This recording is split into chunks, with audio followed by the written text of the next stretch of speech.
오랜 기간 저는 사람들과 말보다 글로 소통을 하며 살았습니다. 그래야 했던 이유는 제가 청력이 손상된 채로 태어났기 때문입니다. 처음에 엄마 아빠는 제 청력에 이상이 있는 걸 몰랐다고 해요. 하지만 아기 때 짤랑이나 장난감 등 일반적인 소리에 전혀 반응이 없는 걸 보고 병원에 데려가서 검사를 받았고 제가 청각장애인인 걸 알게 되셨죠. 제가 어렸을 때 가장 좋아했던 위인은 헬렌 켈러였어요. 장애를 극복하고 훌륭하게 공부를 마친 헬렌 켈러는 제 인생의 롤모델과 같았습니다. 헬렌 켈러에게 말과 글을 가르쳐준 설리번 선생님이 계셨잖아요. 엄마 아빠는 저에게 설리번 선생님과 같은 존재였습니다. 교수였던 아빠 그리고 가정주부인 엄마는 수어를 배우셨고 저에게 수어를 가르쳐주며 소통을 하셨어요. 엄마 사랑해요 해볼까? 엄마, 사랑해요. 옳지, 잘한다. 세상에서 가장 조용하지만 역동적인 대화, 바로 수아입니다. 청각장애를 가진 딸을 온전히 키워내기 위해 부모님은 혼신의 힘을 다하셨어요. 저 또한 그런 부모님의 마음을 알았기에 배움에 최선을 다했습니다. 초등학교는 특수학교를 나왔고 중고등학교는 일반 학교를 졸업했습니다. 미세하게 소리가 들리긴 했지만 상대방의 입모양을 읽으며 말을 이해했어요. 그것도 상대방이 천천히 말을 해줘야 가능한 일이었지만요. 중고등학교 때 사귄 친구들은 저와 대화를 하기 위해 많은 노력을 해주었습니다. 우리 맛있는 거 먹으러 갈래? 좋아.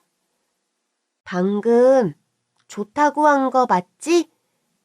나 네 손 모양 봤어. 좋다는 뜻이지? 응, 맞아. 초등학교 졸업 후 저를 계속 특수학교에 보낼 수도 있었지만 엄마 아빠는 제가 세상과 단절된 채 사는 것을 원하지 않으셨어요. 학교에 입학하고 학년이 바뀔 때마다 담임 선생님을 찾아와 저에 대해 이야기를 하셔야 했죠. 저희 아이는 청각장애를 갖고 있습니다. 초등학교는 특수학교를 졸업했지만 중학교는 일반 학교에 보내기로 했습니다. 엄청난 특별 대우를 바라는 것은 아닙니다. 공부나 할 일은 스스로 하는 아이입니다. 그저 장애를 가지고 있다는 이유로 따돌림을 당하거나 다른 아이들이 피하거나 괴롭히는 일만 없으면 좋겠습니다. 우리 아이를 잘 부탁드립니다. 선생님들께 90도로 허리를 숙이며 거듭 부탁을 드리는 아빠 엄마의 모습. 그럴 때면 모든 게 이렇게 태어난 제 탓인 것 같아서 마음이 아픈 적도 있었어요. 그럴수록 반 친구들과 더 잘 어울리고 학습도 뒤처지지 않게 열심히 노력해야겠다고 생각했습니다. 저희 집에는 늘 저녁을 먹은 뒤 가족 간의 대화 시간이 있었거든요. 거실에 앉아 서로 하루의 일과를 나누는 시간이었습니다. 지은아, 오늘 하루 어땠어? 특별한 일이 있었니? 오늘은 친구 영주랑 매점에서 빵을 사 먹었어요. 줄이 너무 길었는데 빵이 먹고 싶어서 그만 수업에 조금 늦었어요. 이런, 수업 시간이 늦게 들어갔다고? 네, 쉬는 시간 끝나는 종소리가 저한텐 안 들렸어요. 영주는 들었을 텐데? 영주는 빵 때문에 소리를 못 들었을 거예요. 어쩌면 들렸는데 못 들은 척한 걸 수도 있죠. 장난꾸러기 녀석들. 처음으로 수업에 조금 늦었는데 심장이 쿵쿵 뛰는 거예요. 선생님이 혼을 내지는 않았지만요. 이런 걸 작은 일탈이라고 하는 걸까요? 선생님께 죄송하다고 말씀드렸지? 당연하죠. 다음부터 늦지 않겠다고요. 우리 지훈이가 빵을 그렇게 좋아하는지 몰랐네. 엄마랑 베이커리 다녀올까? 신기한 게 베이커리 빵보다 매점 빵이 더 맛있어요. 차갑게 식은 빵인데 왜 그럴까요? 그러게. 왜 매점빵이 더 맛있을까? 쉬는 시간, 그 짧은 시간에 급하게 달려가 줄 서서 먹은 빵이기 때문이에요. 그리고 친구들과 함께 나눠 먹는 빵이잖아요. 그래서 맛있나 봐요. 고등학교에 올라갈 때가 되자 수아로도 깊고 많은 대화를 할 수 있었죠. 엄마 아빠와 함께 침묵 속의 대화 그 시간이 우리 가족에게는 하루 중 가장 중요한 시간이었습니다.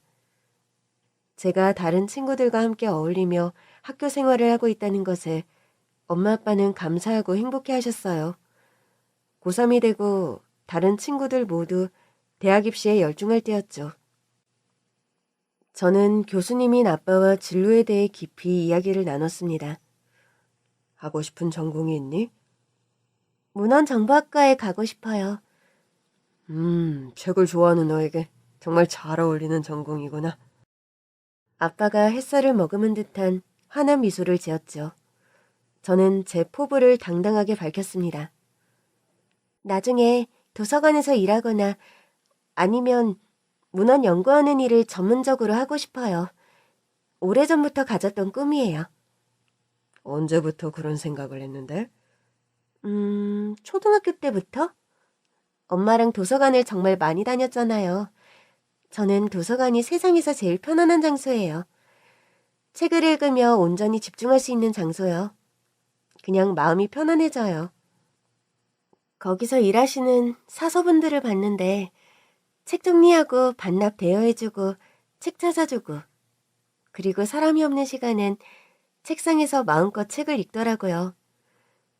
책을 읽으면서 돈을 버는 직업이라니 저한테 그 이상의 딱 맞는 일은 없을 거예요. 아빠 생각도 그래. 그렇다면 목표로 하는 대학은 있니? 문헌정보학과로 유명한 대학들이 많았지만 거듭된 고민 끝에 저는 지방에 있는 한 국립대학을 선택하게 되었습니다. 그 대학에서는 청각장애인들을 위한 수업이 잘 되어 있었거든요. 엄마 아빠는 그 대학의 시스템 자체는 좋아하셨지만 지방에 있다는 것 때문에 엄청 고민을 하셨어요. 태어나서 한 번도 엄마 아빠와 떨어져 본 적이 없었는데 지방에 있는 학교라 통학이 불가했거든요. 당신이 학교를 옮길 수는 없잖아. 당신은 여기서 학교 강의를 나가는 게 맞고 내가 지훈이랑 같이 내려가야겠어. 그게 맞는 것 같아. 이 큰 집에 나 혼자 있으라고? 당신 생각은 어때? 지훈이 졸업까지 생각하면 4년이야. 이 집을 팔고 4년 동안 작은 곳으로 옮겨서 전세를 살 건지 아니면 그냥 이 집에서 지낼지. 나는 지훈이랑 학교에서 가까운 집 전세 얻어야 할 것 같고. 당신이 같이 따라 내려가는 게 옳은 걸까? 그게 무슨 말이야? 그럼 지훈이를 혼자 보내자고? 절대 안 돼! 여보, 걱정하는 마음은 충분히 이해해. 당연한 거야. 나도 당신도 지훈이랑 떨어져 본 적이 없었으니까. 그렇지만 생각해봐. 지훈이 어릴 때 특수학교 다녔잖아. 중학교, 고등학교도 계속 특수학교에 다닐 수 있었어. 그런데 우리 그렇게 안 했잖아. 평생 우리랑만 소통하면서 살 거 아니니까. 지훈이가 세상에 나가야 하고 사람들이랑 어울려야 하고 단절된 채 살면 안 된다고. 그래서 일반 학교를 선택한 거였잖아. 당신은 그때도 엄청 걱정했어. 애가 일반 학교에 적응하지 못할 거라고. 따돌림 당하거나 겉돌 것만 걱정했지. 하지만 지훈이는 우리 생각 이상으로 중고등학교를 잘 다녔어. 당신도 알잖아. 어쩌면 대학이라는 건 새로운 시작이고 지훈이가 보다 독립적인 삶을 위한 도전을 할 수 있는 기회라는 생각이 들어. 말도 안 돼. 중고등학교 내내 어땠는데? 뒤에서 차 오는 소리 못 들을까? 어디 자전거랑 부딪힐까? 오고 가는 길에 넘어질까? 무슨 일이라도 생길까? 6년 동안 지훈이 등하교 책임진 게 나야. 그런데 그 먼 곳에 애를 혼자 보내자고? 학교 다녀와서는 늘 나와 함께였잖아.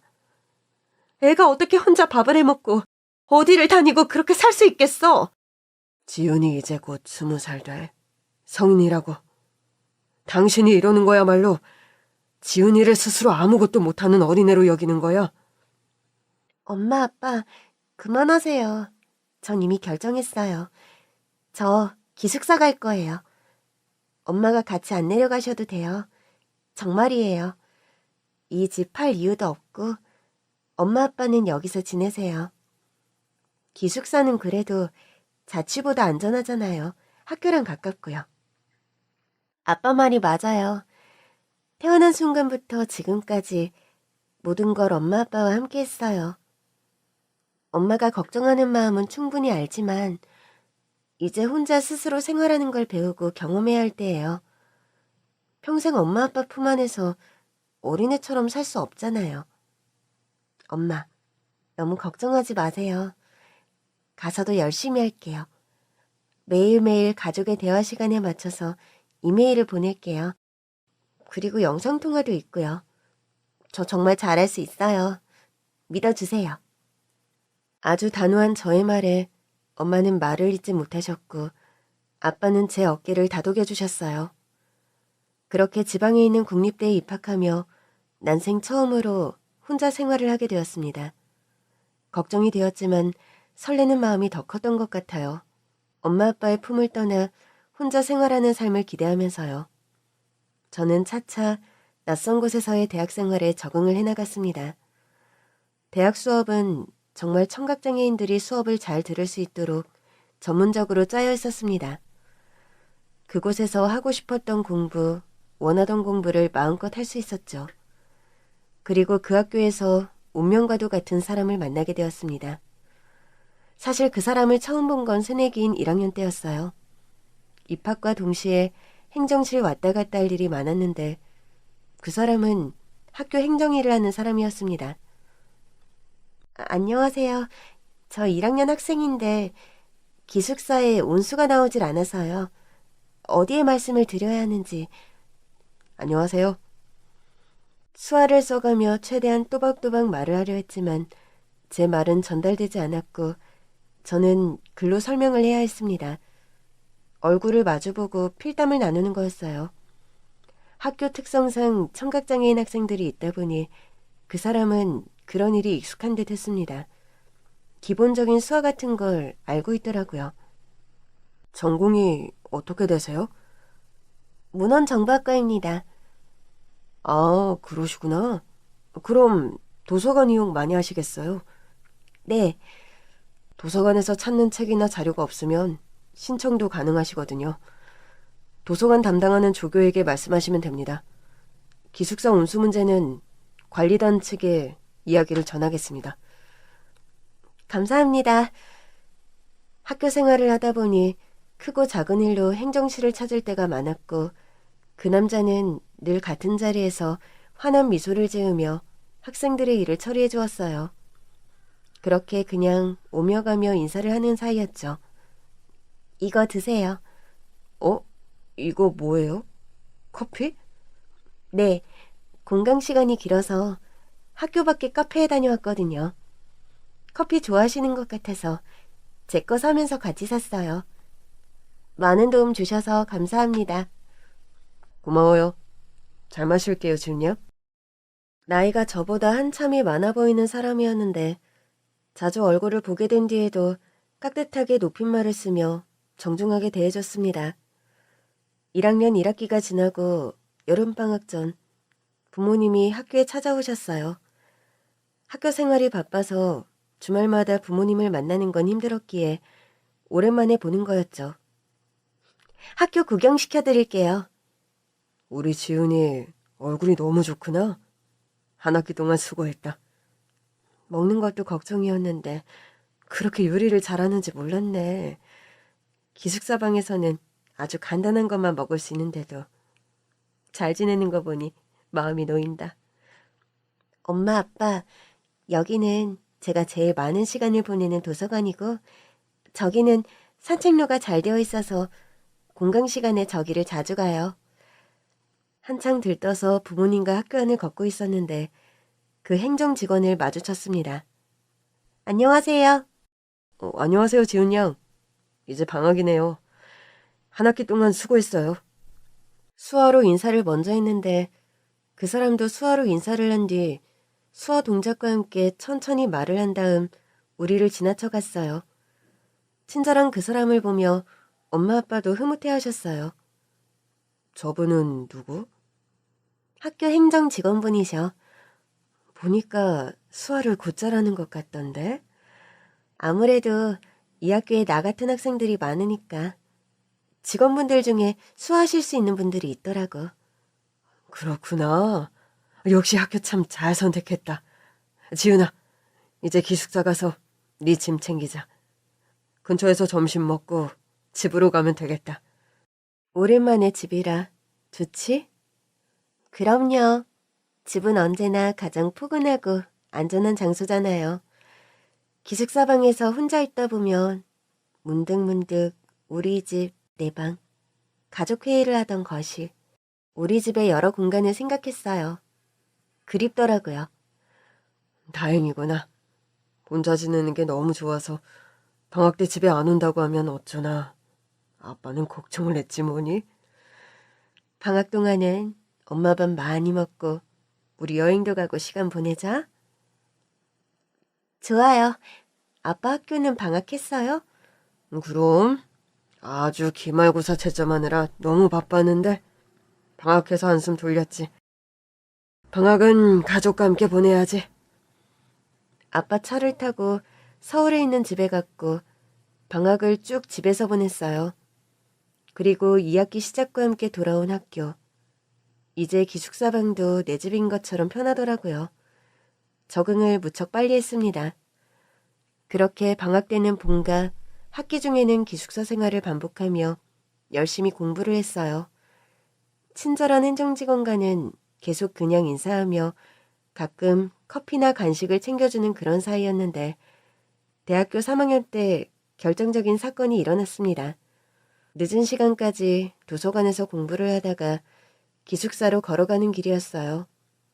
빠른 길로 가려고 산책로 뒤쪽을 걸어가는데 갑자기 누군가 뒤에서 절 끌어안으며 손으로 제 입을 막는 거였죠. 발버둥을 치는데 빠져나갈 수가 없겠더라고요. 괴한이 어디론가 저를 끌고 가려고 하는 그때 저 멀리서 누군가 뛰어오는 게 보였어요. 커다란 막대기 같은 걸 들고 이쪽으로 달려오자 저를 붙잡았던 괴한이 전속력으로 달려 학교 밖으로 달아났습니다. 괜찮아요? 괜찮아? 어디 다친 데 없어? 순식간에 일어난 일이라 너무 놀랐는데 이제 살았구나 하는 안도감에 갑자기 눈물이 나더라고요. 행정직원인 그 남자가 저를 구해줬고 조용히 어깨를 다독여 주었어요. 걸을 수 있겠어? 우선 좀 앉을 수 있는 곳으로 가자. 그렇게 학교 밖으로 나와 카페에 갔습니다. 따뜻한 차를 마시니 마음이 진정되는 듯 했어요. 많이 놀랐지? 요즘 학교 안에 외부인이 들어온다고 하더라고. 같은 사람인지는 모르겠는데 여자 기숙사 쪽으로 향하던 길을 아는 거 보니 처음 온 건 아닌 것 같네. CCTV에 찍혔을까? 내일 아침에 경찰에 신고하고 잡아야겠다. 정말 감사해요. 큰일 날 뻔했어요. 어떻게 저를 보시고 구해주신 건지. 저 사무실에 중요한 걸 두고 왔거든. 집에 다 가서 생각이 났지 뭐야. 금방 그것만 가지고 와야겠다 해서 다시 학교로 온 건데. 나도 학교 근처 살거든. 아무튼 그래서 행정실 쪽으로 가려는데 도서관에서 막 나와서 기숙사로 향하는 널 봤어. 멀리서 부르기도 뭐해서 그냥 가려고 했는데 웬 수상해 보이는 놈이 네 뒤를 따라가는 것 같아서 막 아무 막대기나 들고 따라간 거야. 정말 다행이다. 정말 감사해요. 제 생명의 은인이세요. 이만하길 정말 다행이지. 경비실에도 말씀을 드려야겠어. 야간 순찰이라도 돌아야 하나? 일단 들어가자. 기숙사까지 데려다 줄게. 그렇게 무사히 기숙사 방으로 돌아왔죠. 자려고 침대에 누웠는데 잠이 오질 않더라고요. 자꾸 아까 있었던 일이 생각나고 귀가 들리는 평범한 사람이라면 뒤에서 따라올 때 소리를 들었을 텐데 아무것도 모르고 그냥 걸음만 재촉하던 제가 한심했고 또 아니랬어요. 정말 그분이 아니었다면 어떤 일이 일어났을지 감사하다는 말로 부족하더라고요. 엄마 아빠가 걱정하실까봐 이 일은 말하지 않았습니다. 좀 더 늦지 않게 조심히 다녀야겠다고 생각했죠. 그 행정직원인 남자와 저의 관계가 묘하게 달라진 것도 그때부터였습니다.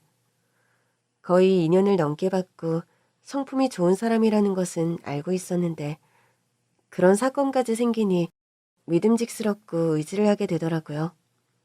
하지만 연애라는 건 감히 생각해 본 적이 없었기에 마음을 들킬까 조마조마하고 있었어요. 그러던 어느 날 안녕? 수업 끝났어? 네. 저녁 안 먹었지? 맛있는 거 먹으러 갈래? 지금요? 그래? 아, 제가 밥 살게요. 바보같이 먼저 말했어야 했는데 제가 맛있는 거 살게요. 에이, 얻어먹자고 한 말은 아니었는데. 그래, 좋아. 그렇게 데이트? 같은 걸 처음으로 하게 됐고 우리는 대화를 하기 위해 손을 써가며 글씨를 써가며 열심히 노력을 했습니다. 그렇게 한 달 정도를 지냈는데 그가 고백을 하더라고요. 나, 너 좋아해. 정말요? 그런 대답이 어딨어. 2번 듣고 싶어서 그러는 거야? 나 너 좋아해. 좋아한다고. 저도요. 근데 말문이 막혔습니다. 제가 청각장애를 갖고 있다는 걸 다 아는 사람이고 이런 저와 소통하려 노력하는 사람인데 정말 진지하게 만나도 되는 건지 이런 제가 연애라는 걸 해도 되는 건지 갑자기 자신이 없어지더라고요. 분명 일반 사람을 만나는 거랑은 다를 테니까요. 이런 제 마음을 눈치챈 것일까 그가 조심스레 다가와 분명하게 말을 했어요. 무슨 생각하는지 알아. 그렇지만 너를 향한 내 마음은 진심이야. 너와 함께 미래를 그려가고 싶어.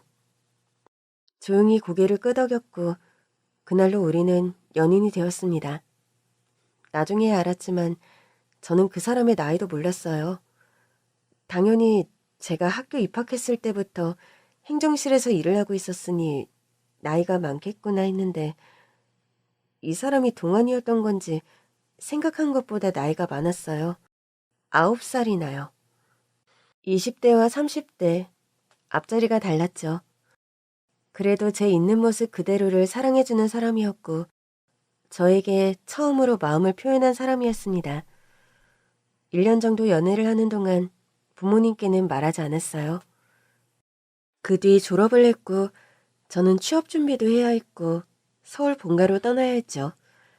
우리가 함께하는 미래도 중요하지만 네 꿈도 그만큼 중요해. 멀리 떨어져 있어도 내 마음은 변하지 않을 거야. 내가 주말마다 널 만나러 갈게. 적극적인 그 사람 덕에 장기 연애를 하게 되었습니다. 그 사이 저는 원하던 도서관 사서로 취업을 했고 그 사람은 계속 그 학교에 남아 있었죠. 그리고 제가 26살이 되었을 때 그 사람이 저에게 청혼을 했습니다. 부모님께도 그 사람을 소개했어요. 엄마 아빠는 오래전 잠깐 마주쳤던 그 사람의 얼굴을 기억하고 있었습니다. 김현준입니다. 그때 그 학교 행정실에서 일한다던. 맞죠? 네, 맞습니다, 아버님. 그럼 그때부터 우리 지훈이를 만난 거예요? 그때가 우리 지훈이 20살이었는데. 아닙니다. 쭉 그냥 학교 직원 학생으로 있었어요. 지훈이와 관계가 발전한 건 지훈이 3학년 때였습니다. 그때부터라고 해도 꽤 오래 만났네요. 그 오랜 기간 동안 한결같이 곁을 지켜주고 아껴준 사람이에요. 저 이 사람과 결혼하고 싶어요, 아빠. 엄마는 9살이나 많은 남자와 결혼을 한다는 것을 좀 걱정했지만 좋은 사람인 것을 알았기에 허락을 하셨어요. 그리고 2달 뒤 상견례를 하게 되었습니다. 무척 긴장을 했어요. 시부모님이 될 분들을 처음 뵙는 거였으니까요. 그 사람이 저에 대해 잘 이야기했다고 하지만 걱정이 되는 건 어쩔 수가 없었습니다. 아빠 엄마와 함께 자리에 나갔고 인사를 드렸죠. 안녕하세요. 현준이 애미 되는 박현자입니다. 현준이 애비 되는 김상남입니다. 반갑습니다. 생각한 것보다 시부모님의 인상이 너무 좋으신 거예요. 현준 씨의 넉넉한 마음, 늘 머금고 있는 미소, 인자한 얼굴이 부모님을 닮았다는 걸 알게 되었죠. 걱정했던 것과 달리 편안한 자리가 되었습니다. 현준이한테 이야기 많이 들었어요. 마음씨가 너무 곱고 공부도 열심히 하고 똑똑하고 아름답다고요. 오늘 보니 정말 그렇네요. 이렇게 훌륭하게 키워주시고 결혼을 허락해 주셔서 감사합니다. 저희 부족한 딸 예쁘게 봐주셔서 감사해요. 서로가 서로를 아낀다고 하니 가정을 이뤄 행복하게 살기를 바랍니다. 현준이한테 듣기로는 사돈 어른께서 교수님이시라고. 예, 학생들 가르치고 있습니다. 아이고, 훌륭하시네요. 우리가 참 미천한데 교수 집안과 연을 맺게 될 줄이야. 미천하다니요. 직업에 귀천이 어디 있나요? 모두가 하루하루 성실하게 땀을 흘려 사는 것이죠. 그렇게 일해서 이만큼 자식들 키운 것 아닌가요? 훌륭한 아드님을 사위로 맞이해 영광입니다. 아니, 교수님이시라서 그런지 참 말씀을 잘 하시네요. 시부모님은 정육점을 함께 운영하신다고 했습니다. 저나 저희 집에서는 별 생각이 없었거든요. 화기애애해진 분위기 탓인지 농담조로 말씀을 덧붙이셨어요. 그러니까 한마디로 백정이죠. 옛날에 백정이라 하지 않았습니까? 미천하게 여기고 멸시받는 직업이었잖아요. 그렇지만 우리 부부 한평생 성실하게 고기 토막 내가지고 이만치 살았습니다. 우리 현준이도 키웠고요. 얘는 참고로 대학 나왔습니다. 애들 결혼하고 명절 되면 저희가 최고급 특불 한우를 우리 사돈댁에 드릴게요. 우리 집 고기가 참 맛이 좋아요. 예, 감사합니다. 상견례를 마치고 돌아오는데 엄마의 표정이 좋지 않은 것 같았어요. 아빠도 눈치를 챘는지 뭐 할 말이 있냐고 물어보더라고요. 뭔가 느낌이 좀 그래. 뭐가?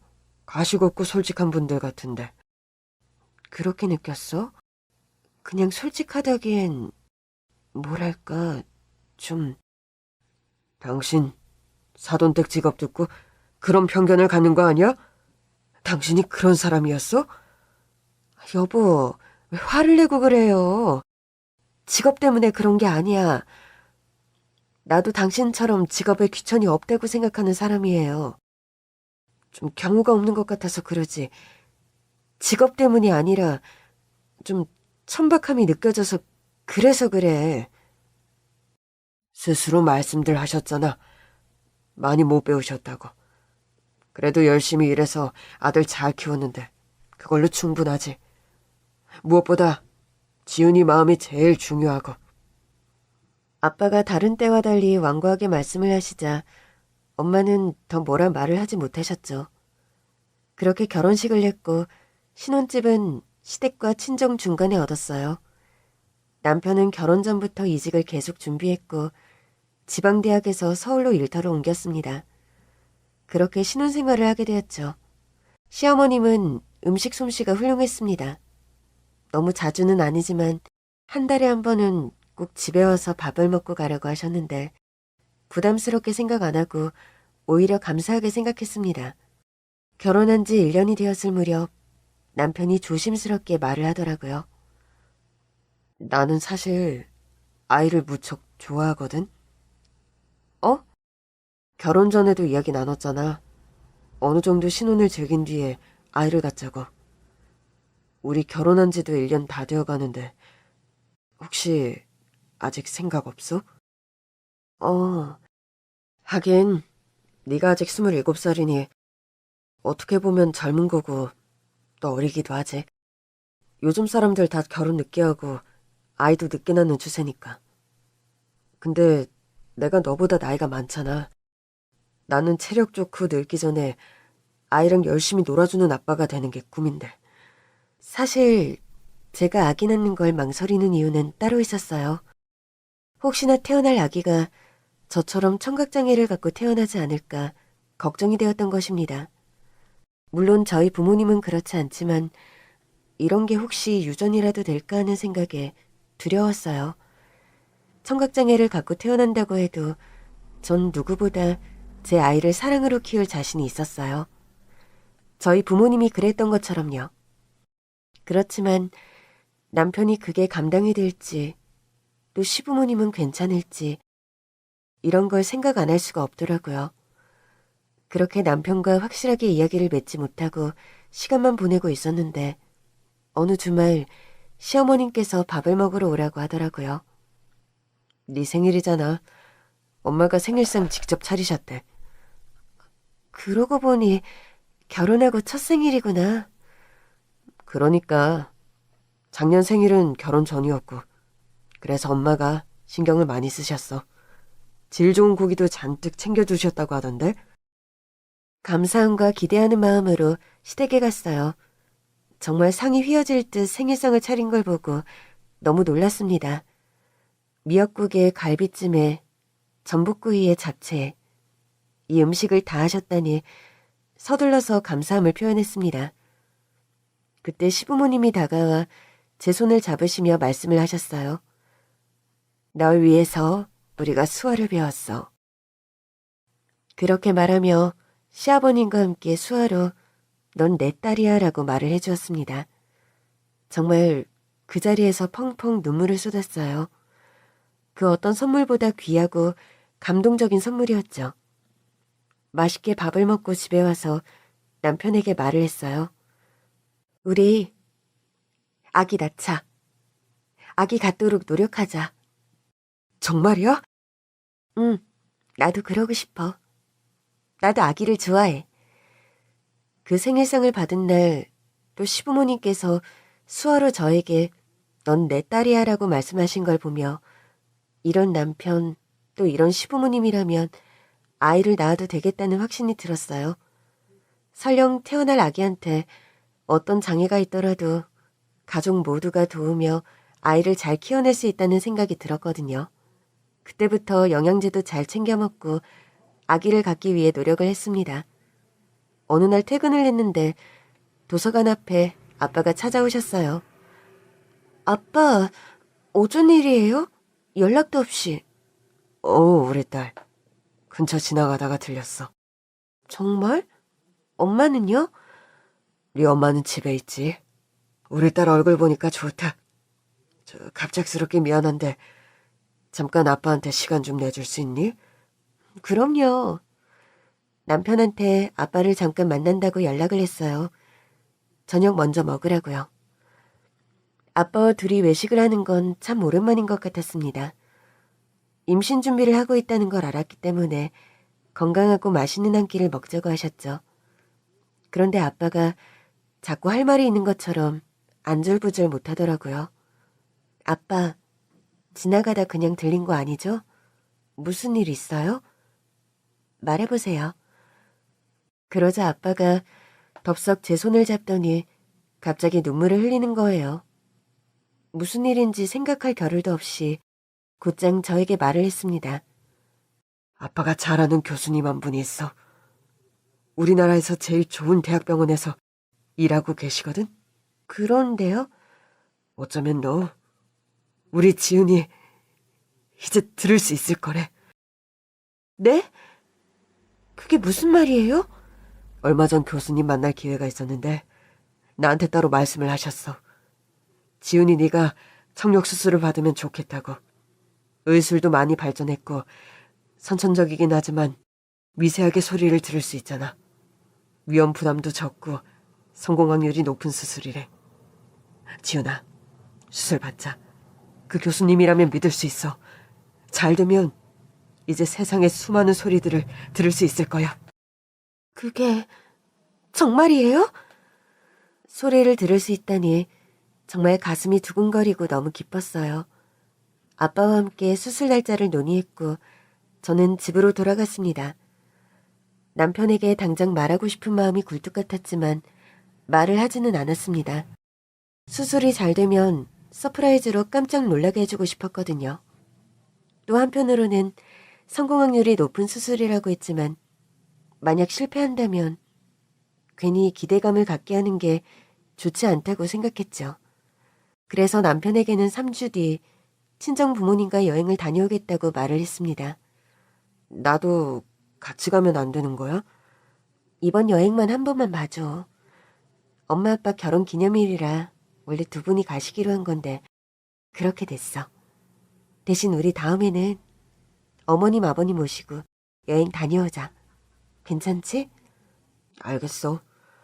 거짓말하는 게 마음이 편하진 않았지만 수술을 잘 마친 뒤 시부모님께 또 남편에게 기쁜 사실을 알리는 걸 상상했어요. 얼마나 놀라실까, 또 얼마나 좋아하실까 하면서요. 수술날이 되어 저는 엄마 아빠와 함께 병원에 갔습니다. 수술 전에도 몇 차례 검사를 받고 의사 선생님과 면담을 했거든요. 마음이 편안하더라고요. 잘 될 것 같다고 하셨습니다. 그렇게 마취를 하고 잠에 들었어요. 지훈아, 지훈이 깨어났니? 아빠 말 들려? 지훈아, 엄마 목소리 들려? 아빠, 엄마. 태어나 처음 듣는 부모님의 목소리였습니다. 우리 아빠가 이런 멋진 저음으로 말을 하는 사람이었구나. 우리 엄마 목소리가 이렇게 듣기 편안한 목소리였구나. 참 곱다. 눈물이 주르륵 흘렀어요. 27살이 되어 처음 듣는 부모님의 목소리였는데 어쩐지 그게 낯설지 않고 익숙했거든요. 마치 원래부터 알고 있던 목소리처럼요. 수술 후 귀가 잘 들리는지 여러 번 검사를 받았어요. 잘 들을 수 있었지만 소리를 듣고 바로바로 말하는 거에는 연습도 필요하고 시간도 걸릴 거라고 했습니다. 꾸준히 노력해야 한다고 하셨죠. 여행을 잘하고 있냐는 남편의 연락에 여기저기 여행지 사진을 보냈는데 이 거짓말을 길게 못할 것 같더라고요. 퇴원을 하고 집으로 돌아왔습니다. 그리고 여느 때처럼 수화로 말을 했어요. 목소리가 나올 뻔했던 걸 꾹 참으면서요. 자기 덕분에 여행 잘 다녀왔어. 자기랑 어머님 아버님 선물 사왔어. 즐거운 시간 보냈어? 잘했네. 그럼 엄마한테 연락해볼까? 선물도 전해드릴 겸 주말에 가겠다고. 좋아. 저와 오랜 시간을 함께 보냈기에 남편의 수화 실력은 거의 전문가 같았습니다. 정말 그 많은 노력을 했다니 이제 제가 좀 더 말하는 연습을 한다면 서로의 목소리를 들으며 대화를 할 수 있겠죠. 수화하면서 감정을 표현하지만 목소리에 묻어나는 억양이나 어조 같은 걸 통해 감정을 더 잘 전달할 수 있는 거잖아요. 그것 때문에 엄청 기대가 되었어요. 좀 더 세밀하게 내 마음을 표현하고 소통할 수 있다니. 그날부터 혼자 있는 시간에 말하기 연습을 정말 열심히 했습니다. 처음에 좀 어눌했지만 자꾸자꾸 말을 하고 소리내어 책을 읽고 하면서 말하기에 열중했죠. 그리고 드디어 주말이 다가왔습니다. 어머님 아버님께 드릴 선물도 챙겼지만 아마 두 분께 가장 큰 선물은 제가 말을 할 수 있게 된 것 아닐까요? 어서와 우리 딸. 어머님은 현관에서 저를 맞이하며 수화로 인사를 건네셨어요. 저도 수화로 답하며 어머님을 꼭 안아드렸습니다. 간단한 것밖에 모르시기 때문에 긴 말은 남편에게 전달을 했죠. 여행은 즐거웠냐고 물어봐. 남편이 수화로 묻고 제가 수화로 답하면 남편이 다시 어머님께 제 말을 전해주었습니다. 언제 말씀을 드려야 할까? 우선 밥을 다 먹고 차 마시면서 이야기를 해야겠다 생각했죠. 너무 떨려서 밥이 어디로 넘어가는지도 몰랐어요. 열심히 연습하고 준비한 말.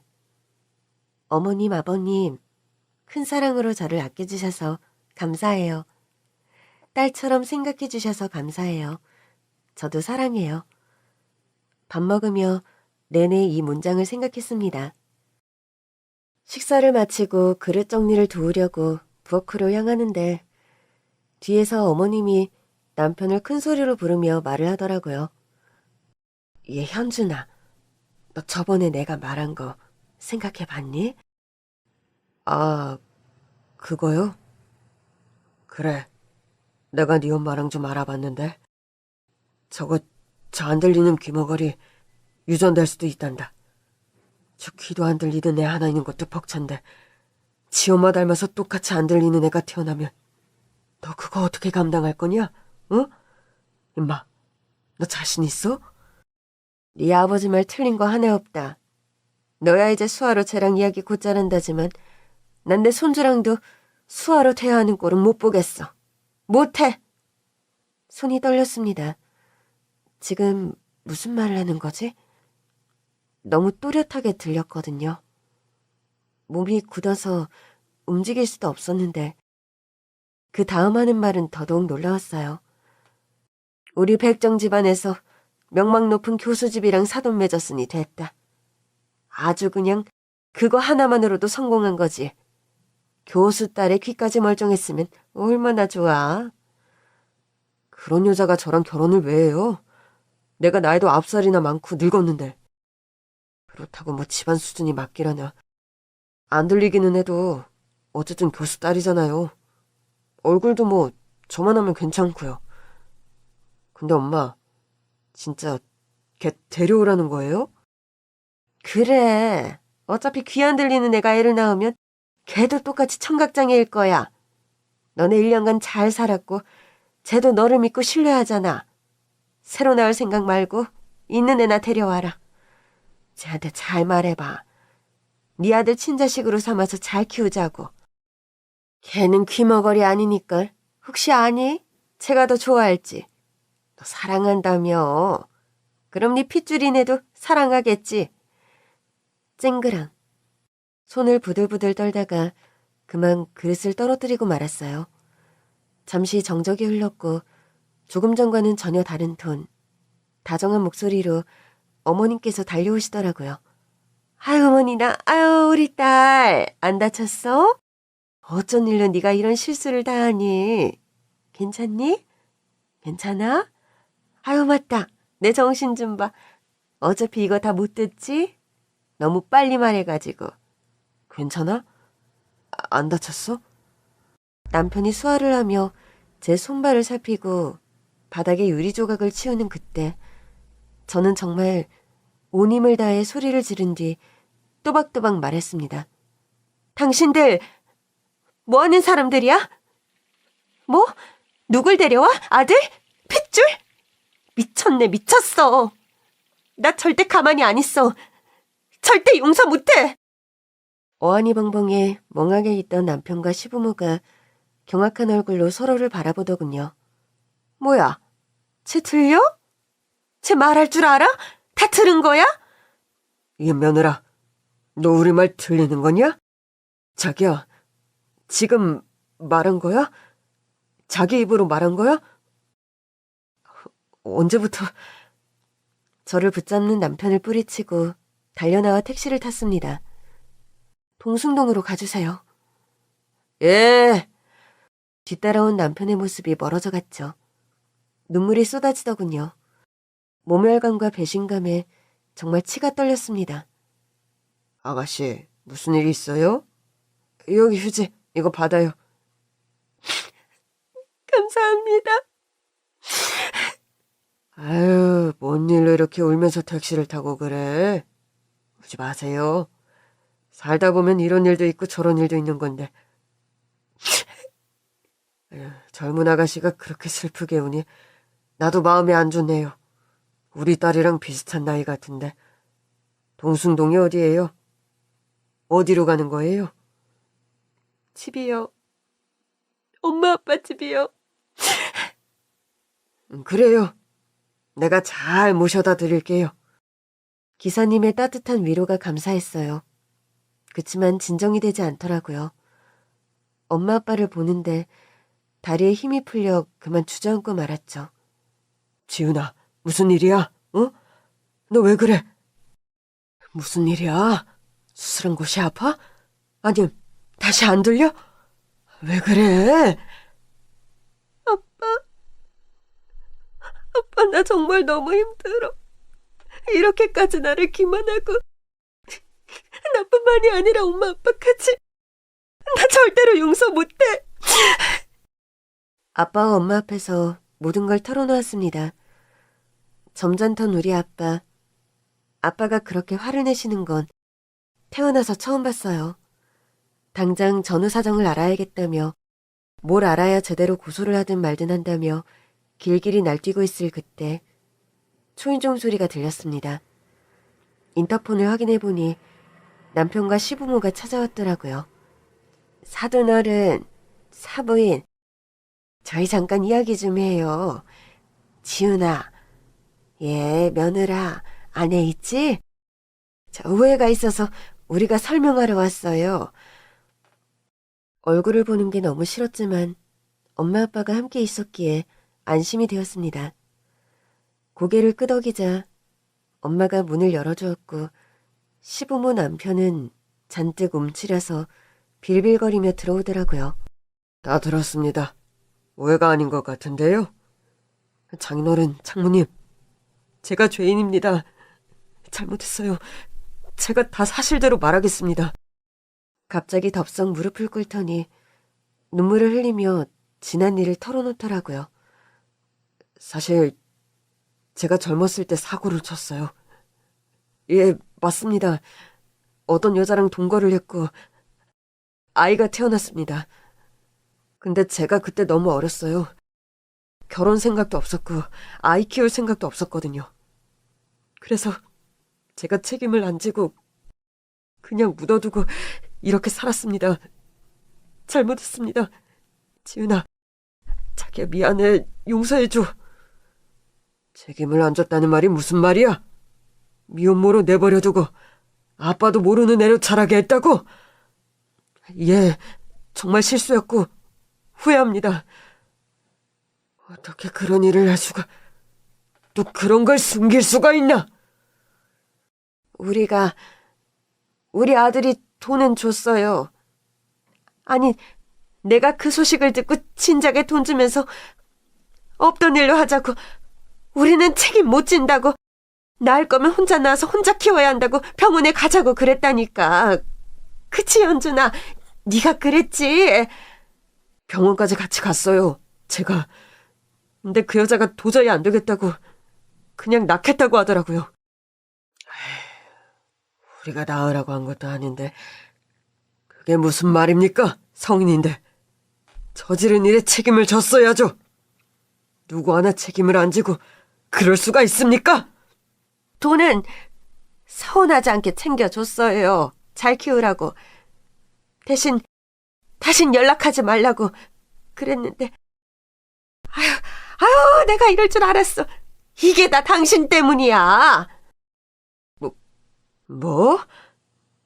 귀머거리한테서 귀머거리 태어난다고 말한 사람이 누군데? 무식한 옆에 내가 알지도 못하면서 유전이네 뭐 그런 걸 들먹거려서 이 사단을 만들어? 당신도 내 말이 맞다고 했잖아요. 어? 그래서 이왕 손주 삼을 거면 멀쩡하게 태어난 아들이 낫겠다고 당신이 그랬잖아. 딸이 아니라 아들이라서 손녀보다 손자가 좋다며. 당신이 먼저 말했잖아. 그리고 당신이 다 책임진다며. 며느리 설득해서 친아들처럼 키우게 할 수 있다며. 오해를 풀고 사과를 하겠다고 와서는 자기네끼리 싸우는 꼴을 더는 못 보겠더라고요. 머리가 지끈지끈 아파왔습니다. 그만 가세요. 다 나가세요. 지금 안 나가시면 경찰 부를 거예요. 단호한 말투로 그 인간들 눈을 똑바로 보며 말했습니다. 두 손을 빌며 집을 떠났죠. 그 뒤로 남편에게 오는 연락은 하나도 받지 않았습니다. 바로 다음 날 변호사 사무실을 찾아갔고 사기 결혼으로 그 인간을 고소했습니다. 고소장이 날아간 뒤에도 정신을 못 차렸는지 제 일터에 찾아와 무릎을 꿇고 빌더군요. 난 너 아니면 안 돼. 용서해주라. 내가 잘못했어. 걔 데려오는 거 없던 일로 할게. 지훈이 너도 나 좋아하잖아. 우리 이렇게 헤어질 수 없어. 접근 금지 명령까지 받아냈고 재판이 진행되었습니다. 그렇게 종지부를 찍고 나니 허탈함이 밀려오는 한편 정말 다행이다 싶더라고요. 아빠의 권유가 없었더라면, 수술을 안 받았더라면, 수술 잘 되었다고 미리 말을 했더라면 저들의 추악한 실체를 영영 몰랐을 테니까요. 하늘이 도왔다고 생각하라고 아빠는 말씀하셨죠. 그리고 아빠와 저 모두 엄마의 느낌, 엄마의 촉을 무시했던 걸 후회했어요. 상견례 이후 결혼을 말렸던 엄마. 엄마에게 사과를 했습니다. 내가 바보 같아서 엄마 미안해. 사람을 너무 믿어버려서. 그게 왜 지훈이 네 잘못이야. 속인 사람이 나쁜 거지. 속이고 사람을 기만하고 악행을 저지르고 또 계략을 꾸미고 그런 사람들이 나쁜 거야. 엄마가 더 말렸어야 했는데 미안하다. 아니야, 엄마 잘못 없어요. 지훈아, 지나간 일은 지나간 일이야. 너 아직 젊고 네 곁에 언제나 그랬던 것처럼 아빠랑 엄마가 있어. 상처받았지만 너무 오래 아파하지 않았으면 해. 진실을 알게 됐고 우리가 할 수 있는 걸 다 했잖아. 엄마 말이 맞았습니다. 상처가 회복되기까지 오랜 시간이 걸렸지만 서서히 아픔을 잊고 주어진 하루하루를 다시 열심히 살게 되었어요. 다시 사람 같은 거, 사람을 못 믿을 거라 생각했는데 몇 년이 지난 후 저는 재혼을 했습니다. 교수인 아빠의 제자였던 사람이에요. 결혼 전 지난 일을 솔직하게 털어놓았고 현 남편은 모든 걸 감싸주고 이해해 주었습니다. 사람, 그리고 사랑. 받침 하나만 틀릴 뿐이지만 이 단어는 하나라고 생각합니다. 그 모든 일을 겪었지만 사람을 불신하고 미워하지 않기 위해 노력하고 있습니다. 사람다운 사람한테 사랑을 주고 사랑을 받는 거라는 큰 깨달음과 함께요.